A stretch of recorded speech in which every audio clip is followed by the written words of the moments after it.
Bonsoir tout le monde et bienvenue dans ce 105e épisode de l'ESM Made in France.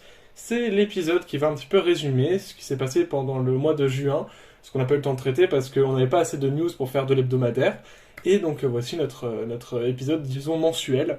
Avec moi, Adil. Bonsoir Adil. Bonsoir. Également Gwen. Bonsoir Gwen. Bonsoir. Mike aussi. Bonsoir Mike. Bonsoir, je n'ai pas quitté l'émission, je sais c'est choquant. Et bonsoir Sacha ou Alexandre. Bonsoir. Donc on a pas mal de news qui nous attendent. On a notamment des news du côté du Luxembourg, un petit peu de l'Eurovision qui se prépare pour 2024 et un peu de junior, vous allez voir. Mais on commence tout de suite avec un hommage. Aujourd'hui, l'ESM Made in France voulait rendre hommage à Rachel Haim, qui avait représenté Israël à l'Eurovision 1993 en tant que membre du groupe Lehakat Shiru. Elle est décédée à l'âge de 66 ans. Ils avaient terminé 24e sur 25 à l'Eurovision 1993 à Mill Street.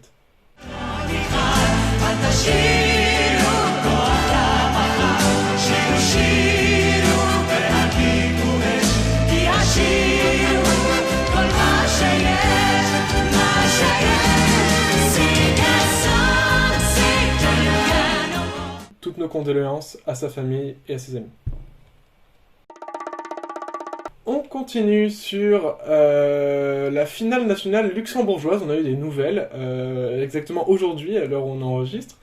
Alors toi, Mike, toi qui as fait un petit résumé récemment là, sur la finale nationale luxembourgeoise, est-ce que tu peux nous résumer ce qui a été annoncé un petit peu ? Je peux te faire ça tout de suite. Alors du coup, l'info la plus importante du coup, c'est que le Luxembourg fera une sélection nationale télévisée. Donc pas d'interne, rien du tout, on aura un vrai show avec plusieurs candidats, etc. Et ça aura lieu le 27 janvier, donc ce sera l'un des premiers pays à balancer sa chanson pour l'Eurovision 2024. Ça se fera à la Rocale, à Esch-sur-Alzette, à la frontière française. Donc si vous êtes de Strasbourg, dans le nord-est de la France, c'est totalement joignable pour aller y assister en direct. Pour pouvoir s'inscrire, il faut avoir la nationalité luxembourgeoise ou à être dans le milieu depuis très longtemps et de participer à la culture luxembourgeoise musicale depuis au moins 3 ans. Il n'y a aucune restriction de langage et les inscriptions se font jusqu'au 1er octobre. D'accord, merci beaucoup Mike. Et alors, justement, qu'est-ce que tu penses du coup de cette annonce ? Du coup, je suis très confiant parce que t'as vraiment la sensation qu'ils ont envie de se donner. Et tu le vois également dans les discours président du Luxembourg, Xavier Bettel, qui est vraiment à l'ANIA, qui est vraiment en mode on gagne, en 2024 on va gagner, on est là pour gagner. Et ça fait super plaisir. Et on voit aussi qu'il y a vraiment une précision on va pas prendre le premier branquignol venu pour remplir le nombre de participants. Il y a vraiment une intention de prendre la crème de la crème.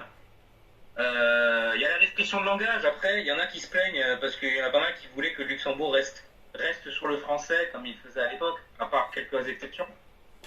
À titre personnel, je pense qu'il y aura quand même du français quand il arrive. C'est quand même à côté. C'est comme pour la Belgique lors de la sélection de cette année. Il y a quand même eu du français. On a eu notre dose. C'est sympa. Non, mais oui, je suis très confiant. Surtout quand tu vois la salle qui est vraiment stylée, il y a moyen de faire un bon show télévisé. Après, je sais pas vraiment ce que vaut la RTL en termes de qualité télévisuelle, s'ils font des shows de fou, bien travaillés, etc. Mais en l'état, ça donne confiance et j'ai très hâte de découvrir ça en janvier prochain. Et Adil, tu voulais en parler un petit peu ? J'espère une dinguerie qu'ils font un meilleur travail que français niveau communication et promesses. On continue sur des nouvelles qui nous ont été données par l'UER eux-mêmes, qui ont évoqué des changements qui étaient mis sur la table, des idées. Déjà, avoir 1 heure de moins pour la finale, et un changement de prévu dans le jury pour le prochain Eurovision. Alexandre, toi, tu avais déjà des possibilités des trucs qui te semblaient possibles. Oui, effectivement, moi, en fait, le système actuel ne me dérange pas en soi. Il a non pas toujours, mais il a très souvent été là et il est bien installé maintenant. Mais c'est vrai que certains peuvent se... C'est vrai que l'idée d'un jury de seulement 5 personnes, qui plus est, qui souvent représentent un peu, viennent souvent du même milieu, donc pas forcément très ouverts aux courants musicaux dont ils ne sont pas familiers, on peut effectivement douter de l'intérêt d'avoir un jury comme ça. Donc du coup, il y a des propositions qui ont été entendues, alors pas de la part de l'UR du tout, hein, mais de la part notamment des fans surtout. Et on entend un peu de tout, hein. On entend réduire la part du jury de 40, 20% ou tout 30%, voire même certains veulent totalement retirer les jurys. Alors moi j'irai pas jusque là, mais voilà. Moi personnellement je trouve que un système comme l'UMK à l'UMK serait intéressant parce que ça marche bien, on le voit. Et après, c'est pas parce que ça marche bien, c'est pas parce que ça a été couronné de succès, on va dire, pendant jusqu'à présent, que ça le sera indéfiniment. Aucun système n'est parfait, mais en tout cas, c'est une possibilité que moi personnellement j'aime bien.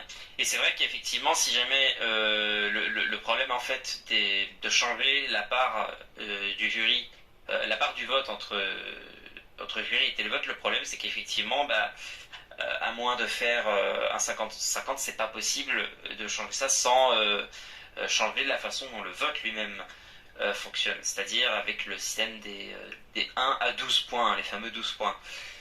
Donc effectivement, si on veut faire ça, on est obligé de faire en sorte que éventuellement peut-être même supprimer ce 12 points et de faire changer totalement de système, ou alors garder le 12 points par exemple pour les jurys et le garder pour autre chose. Enfin tout ça c'est très très très nébuleux et je suis pas forcément doué en maths, mais c'est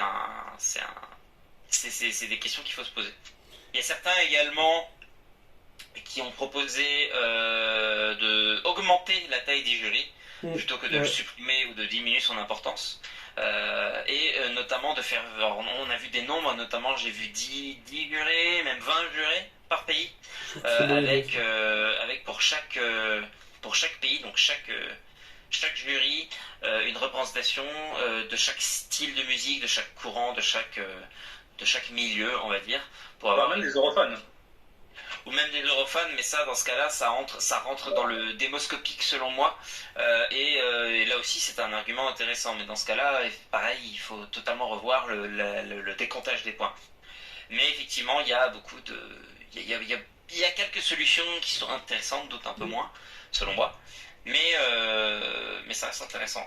Le seul truc auquel il faut faire attention, c'est ne pas révéler et ne pas prendre de décision trop tard. Parce qu'il me semble que l'UR avait précisé que si les décisions ou changements il devait y avoir, ce dit changement serait décidé et annoncé au plus tard en janvier. Le problème, c'est que d'ici là, les délégations auront déjà planifié leur stratégie pour le concours, choisi éventuellement leur stratégie en termes de sélection de chansons. Est-ce qu'on passe par une sélection interne ou externe? Est-ce qu'on organise une finale nationale? Si oui, ça coûte de l'argent, il faut la prévoir en amont, il faut démarcher une équipe, démarcher des candidats, etc. Enfin bref, ça coûte beaucoup d'argent et ça prend beaucoup de temps. Et tout ce process-là est très souvent déjà entamé au mois de janvier. Et puis certains pays même ont déjà sélectionné leur artiste à ce moment-là. Ou même sont en train ou alors en tout cas sont en train de peaufiner en interne pour choisir leur candidat parmi certains. Et effectivement, si c'est décidé en janvier, tout ça, ce serait pas forcément cool pour les délégations qui forcément, en fonction de, par exemple, je sais pas moi, du coup, vu que le télévote a été introduit... le full télévote a été introduit dans les demi-finales. Effectivement, je ne sais pas si c'est arrivé dans la tête de certaines délégations cette année, mais on peut pas exclure que certains pourraient se dire du coup le télévote il y aura que le télévote dans les demi-finales, du coup je vais miser uniquement sur le télévote. si par exemple un changement, je sais pas, n'importe quoi, mais un changement qui serait défavorable à cette stratégie arrivait au dernier moment, bah ça serait pas cool pour la délégation qui du coup n'était pas prévue et du coup peut plus revenir en arrière. Donc il faut faire attention à ça. Mais sinon j'ai pas plus de détails à avancer. Moi C'est personnellement, déjà pas mal. personnellement je serais pas contre un système à la UMK parce que comme j'ai dit juste avant, ça fonctionne très bien pour l'instant. Et ça me paraît un peu plus juste quand on regarde la proportion. Après, ce n'est que mon avis et à mon avis parmi tant d'autres. Voilà. Perso, je suis d'accord avec la théorie que tu as avancée sur le fait d'avoir plus de jurys. Je trouve que ça éviterait les cas de fraude ou tout simplement de jurys votant. Enfin, ça diminuerait les votes géopolitiques un petit peu en quelque sorte. Et je trouve que ce serait des votes plus précis, plus aguerris si on avait plus de jurys et notamment du coup des Eurofans dedans. Ça pourrait être une bonne idée, genre 1 ou 2 Eurofans sur 20 jurys, ça pourrait être totalement gérable. C'est vrai ce que tu dis, c'est intéressant, j'y avais pas pensé, mais effectivement, c'est vrai que s'il y a plus de personnes dans un jury, c'est plus de personnes à payer en cas de fraude. Si quelqu'un veut embrigader, je sais plus exactement quel est le mot, mais si quelqu'un veut corrompre un jury, voilà. Effectivement, il faudrait donner plus d'argent parce qu'il y a plus de personnes et donc du coup ce serait ça serait forcément moins intéressant et en tout cas ça ferait moins envie. Et puis on n'a quand même pas parlé, la news c'est 1 heure de moins dans le programme. Oui, bah justement j'y venais. Et j'avoue, personnellement ce serait une très bonne idée. Parce que quand même, depuis 2015, le show a duré 4 heures. Quoi ? Les intervalles étaient de plus en plus longues. Justement aussi, dans les théories bon, c'est pas une théorie du coup qui me plaît, mais c'est ce que vient d'évoquer Adil, c'est le fait de retirer les intervalles actes. Et pour argument, certains ont dit que, par exemple, en 2013, il n'y avait pas d'intervalle acte. Ou alors quasiment pas, ou alors c'était juste une performance de Lauryn. Il n'y avait que Lauryn. Ouais, il n'y avait que Lauryn, du coup ça pourrait revenir à ce qu'était l'Eurovision en 2013, et ça durait 1 heure en moins. Après, moi perso, à titre perso, moi c'est pas une solution qui me. Enfin, de base, j'aimerais pas qu'on enlève 1 heure parce que je trouve que 4 heures, je trouve. Franchement, 4 heures dans l'année, ça va. Hein. et genre, moi je trouve les intervalles qui sont importants pour justement. Pour qu'un pays puisse avoir sa reconnaissance à l'international et puisse montrer sa culture finalement. Ces deux idées, alors pour l'instant, il faut rappeler qu'on est dans l'hypothétique, hein, ce n'est que des hypothèses qu'a avancé l'UER, et c'est pas dit que ça se mette en place pour le moment, bien sûr. Voilà, exactement. On passe à la Roumanie. Vous n'êtes pas censé savoir qu'il y a eu un petit gros drama quand même hein, ces derniers temps, avec Théodore Andrei qui a accordé une interview auprès de je ne sais plus quel média indépendant roumain où il a déversé toute l'histoire de ce qui s'est passé avec la TVR, de son moment où il a gagné la finale nationale à l'Eurovision et comment la TVR l'a tourmenté en quelque sorte pendant 1 an, enfin pas 1 an, enfin 6 mois en quelque sorte. Et il raconte notamment que la TVR l'aurait en fait muselé sur beaucoup de choses. Il l'aurait interdit de plusieurs idées qu'il avait. Il aurait été écarté des réunions pour décider de sa propre performance, représenté à la place par sa mère. Sa mère qui s'est faite apparemment harceler aussi par la TVR d'appels sans cesse et tout. Donc Théodore Andrei dit clairement qu'il a vécu un cauchemar. Alexandre, tu voulais un petit peu te cracher ta haine sur la TVR? Oui, parce que moi je comprends pas en fait. On parle de la Roumanie, un pays qui est pas exactement, qui possède pas, on va dire le PIB le plus haut de l'Union européenne. Je veux dire, si t'as pas envie de financer, de supporter ton candidat, et bah tu participes pas. Je suis désolé, c'est aussi simple que ça. Franchement, je trouve ça honteux. Je trouve ça honteux, non seulement déjà de jeter de l'argent sans aller jusqu'au bout du processus. Ça c'est pas logique, ça n'est pas censé. Mais en plus d'avoir des techniques des procédés aussi malhonnêtes et aussi violents, enfin violents, bon, pas physiquement, hein, bien sûr, mais genre, enfin, ce que tu viens de dire avec le harcèlement de sa mère, je suis désolé, mais c'est pas possible, quoi. Franchement. Et puis, et globalement, de toute façon, tout ça rejoint globalement l'image qu'on avait de la TLR avant. Euh, Moi, je sais, je suis bien témoin de ça parce qu'en plus, j'ai une amie qui habite en Roumanie et donc elle sait tout ça, elle est fan de l'Eurovision elle aussi. Et elle est chaque année en fait depuis peu d'années en fait elle est vraiment elle se plaint littéralement de la TVR parce que à cause de la corruption, à cause du manque de professionnalisme, à cause du manque de plein de choses.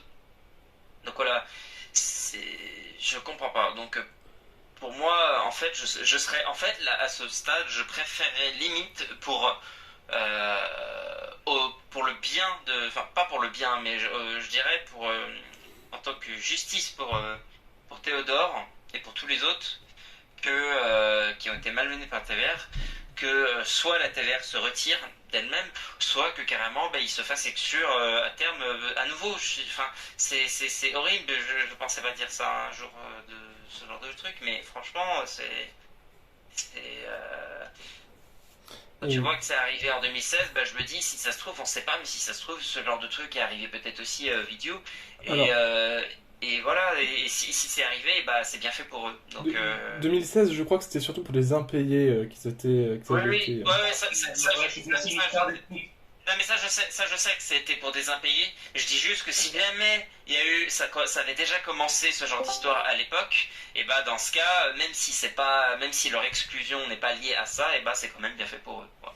Et avant de laisser la parole à Adil, je dois dire que genre ça me rappelle aussi. Alors elle avait pas été témoignée directement à un média et tout, mais ce qu'a vécu Roxane aussi lors de ces 2 années d'Eurovision.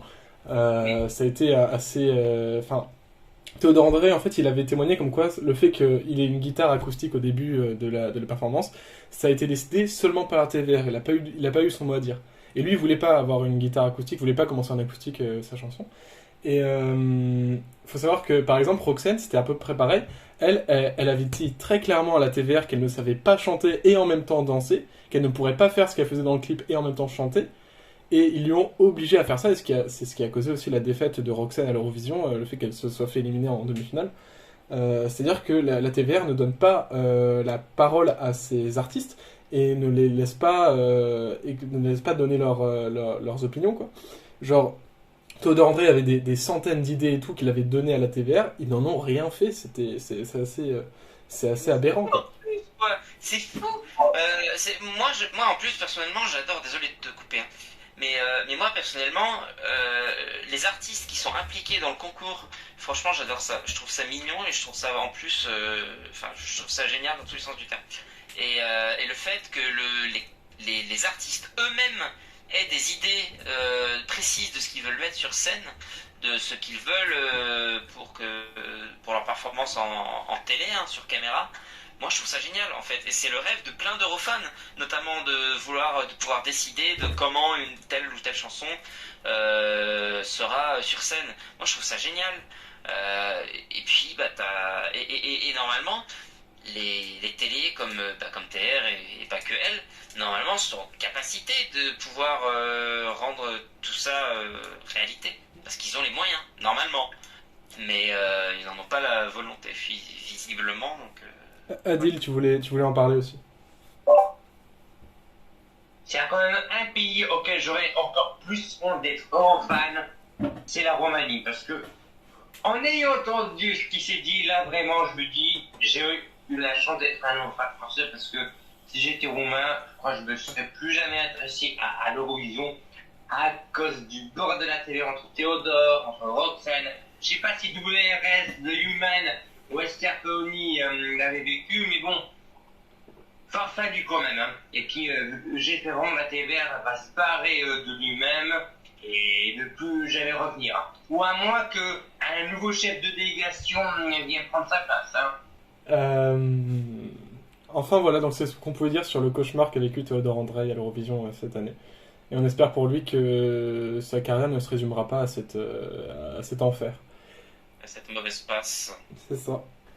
Et d'ailleurs, j'aimerais juste rajouter une dernière chose sur Théodore André. Le clip qu'il a sorti, qu'il avait lui-même, qu'il avait autofinancé et tout, faut savoir il l'a sorti contre l'avis de la TVR, c'est-à-dire que la TVR lui avait interdit de le sortir absolument.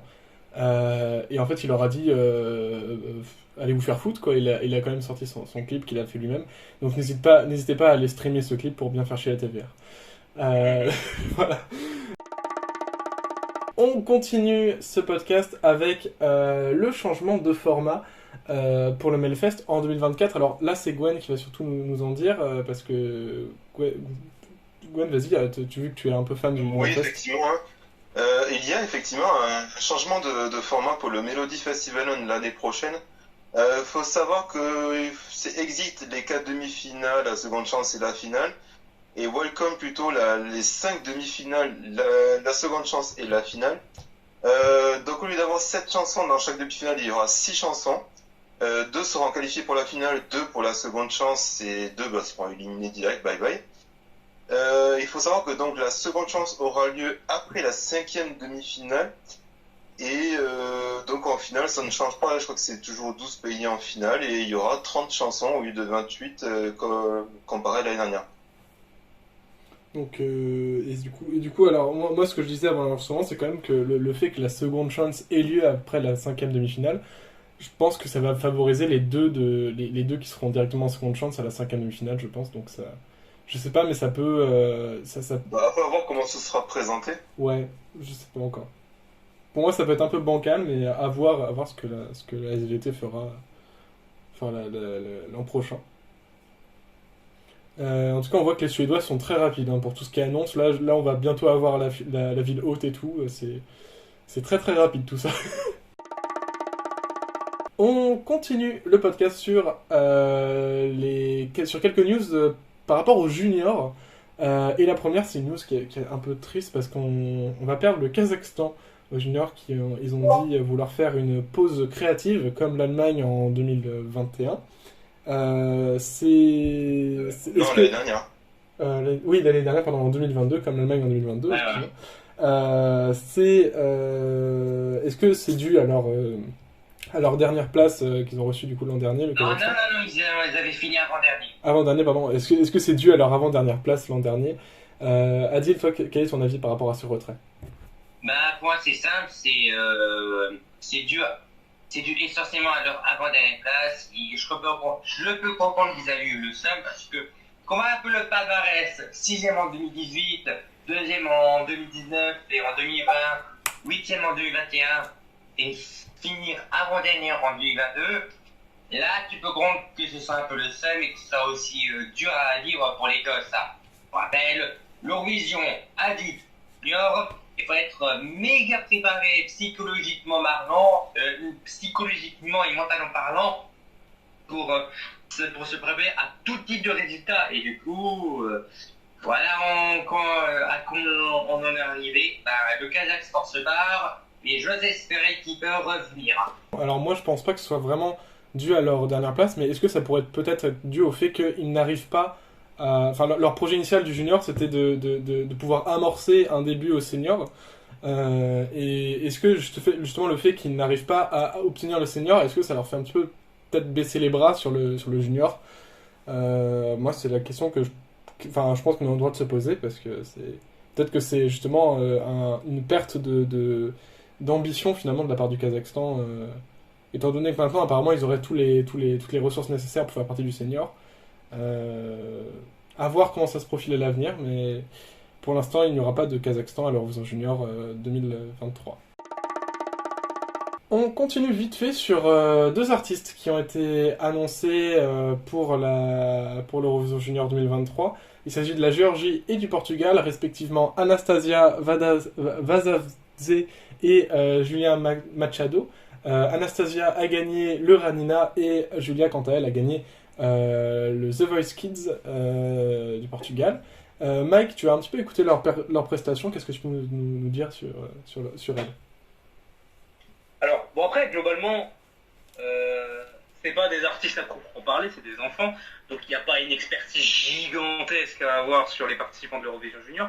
Il faut juste à constater si elles chantent bien ou si elles chantent pas bien. Et dans le cas d'Anastasia et Julia, il n'y a pas de problème, elles sont très très douées. D'ailleurs, mention pour Julia Machado, qui a vraiment une voix particulière, et vraiment les Portugais, ils ont chic pour avoir, pour choper des enfants qui ont vraiment une voix particulière et qui vont se démarquer. Bon, c'est pas aussi poussé que Nicolas Alves, ou qui lui, on dirait qu'on lui a passé 3 clopes avant de monter sur scène.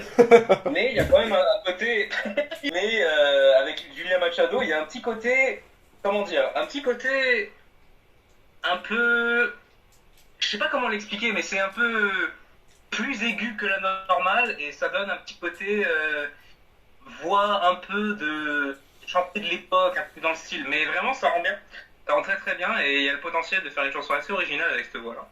Et du côté d'Anastasia Vassadze, c'est plus trop frais dans ma tête, parce que quand même, sa participation, elle a été révélée il y a 2 semaines. Mais pareil, elle a un bon taf sur sa voix et sur scène, elle gère bien, elle est à l'aise, etc. Mais de toute façon, globalement, les Géorgiens, ils sont très forts. La Ranina, c'est pas rien en Géorgie. Donc, généralement, quand un gosse gagne la Ranina, c'est pas par hasard, c'est pas parce qu'il y avait pas mieux ou quoi. C'est clairement le gosse a du talent. Et enfin, on va terminer ce podcast par une nouvelle qui, moi, m'attriste beaucoup. L'annulation de l'Eurovision des chorales. Alors, c'est une annulation du coup du concours de 2023 qui était censé se tenir cette année. Mais selon les dires, apparemment, ce serait une annulation complète de l'Eurovision des chorales. À titre personnel, je suis un petit peu touché parce que c'était un spin-off de l'Eurovision que j'aimais beaucoup. Je passe franchement une bonne soirée devant l'Eurovision des chorales. Et il faut savoir que la France avait failli faire ses débuts en 2019. Moi, ce qui me désole encore plus, c'est que l'annulation a été annoncée, je crois, 3 jours après que le Pays de Galles ait annoncé leur chorale. Donc, je vous laisse imaginer quand même l'ascenseur émotionnel qui a dû se passer au Pays de Galles, quand même, pour la chorale. Malheureusement, voilà, du coup, on n'aura pas d'Eurovision des chorales cette année. Je sais que... Alors, je suis un peu seul là pour en parler parce qu'Alejandro n'est pas là. Mais c'est bien dommage et je vous invite à aller par curiosité à aller écouter, pour si vous ne l'avez pas déjà fait, l'Eurovision des chorales, le dernier qui s'était passé en 2019, parce que c'est franchement très intéressant comme concours et enfin voilà, c'est assez cool. Au pire, c'est pas grave, tu te consoleras avec l'Eurovision des bouquins. Ça va bien se passer. Ça va bien se passer, gars. Ou alors, tu pourras te consoler avec le spin-off, je ne sais pas moi, le spin-off latino-américain quand il sortira, ou le Canadien, et l'asiatique si jamais alors, il sort. l'Américain. Le Canadien, le Canadien, je crois le Canadien, je crois que c'est un petit peu en point mort là, je crois. Bah, c'est un peu la merde. Et oui, effectivement, l'American Song Contest, si jamais il refloppe pas. Bon. Bah, ainsi conclut le 105e épisode de l'ESC Made in France. Merci Adil d'avoir été là. Merci beaucoup. Merci Gwen. Merci beaucoup. Merci Mike. Mais merci.